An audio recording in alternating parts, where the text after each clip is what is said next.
पाथर्डी तालुक्यातील मोहटे येथील शेतामध्ये काम करणाऱ्या विधवा महिलेला शिवीगाळ करत मारहाण करून विनयभंग केल्याच्या आरोपावरून गणेश दैफळे आणि ज्ञानेश्वर घुले यांच्या विरुद्ध पीडित महिलेने पाथर्डी पोलिसांकडे विनयभंगाची तक्रार दाखल केली आहे।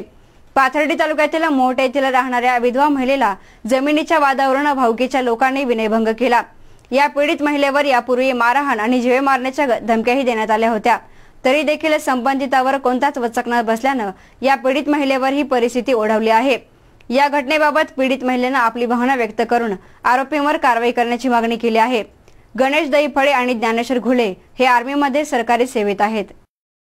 मी कांदे कापत होते रानामध्ये, बाया लावल्या होत्या, तो आला खाली माझ्या आईला म्हणतो माझं नाव कोण घातलं, माझ्या आईचं नाव कोण घातलं। तर मी म्हणलं तू माझ्या आईचं कोण नाव घातलं, म्हणलं ती पाहुणी ही पाहुणी, म्हणलं तुझी आई कशाला अगोदर आली होती। तर ते म्हणतो माझी आई नाही आली पण नाव कशाला घातलं। तर लगेच मला शिवेगाळ करायला लागला, हाणमार करायला लागला। मग मी त्याची साडी धरून ओढली आणि मग मी पळाले, त्याची साडी माझी फिरून घेतल्यानंतर तर माझ्या दगडाने एवढीने हाणलं, मला दगड लागली माझ्या पाठीमध्ये। मग मी पळाली वडेनी, चप्पल नाही काय नाही, काट्या कुट्यातून। आणि लोकांचं घरी एक स्वयंपाक खोली होती, तिथं उभा राहिल्यानंतर ती खोली उघडी दिसली, घरात शिरले आणि घर लावून घेतलं त्यांचं। ते लोकांनी मला घरात काय राहू दिलं नाही, मला बाहेर काढून दिलं। ते म्हणले बाजरीत लप, इथं थांबू नको कारण तुला मारतील ही लोक, आम्हाला येऊन पण मारतील। मग मी तिथं त्यांना म्हणलं फक्त 10 मिनिटं मला जागा द्या, 10 मिनिटांनी मी जाईन इथून, फक्त अंधार पडूस तर मला इथं राहू द्या।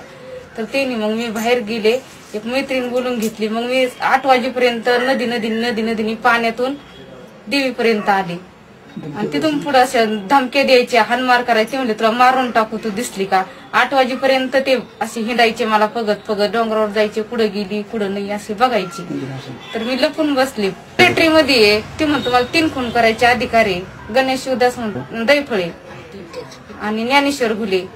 ते म्हणतो मला 3 खून करायचे, मोबाईल मी तुला मारून टाकणार आहे, तू शेती सोडून द्यायची, इथं यायचंच नाही अजिबात, तर राहायचं नाही।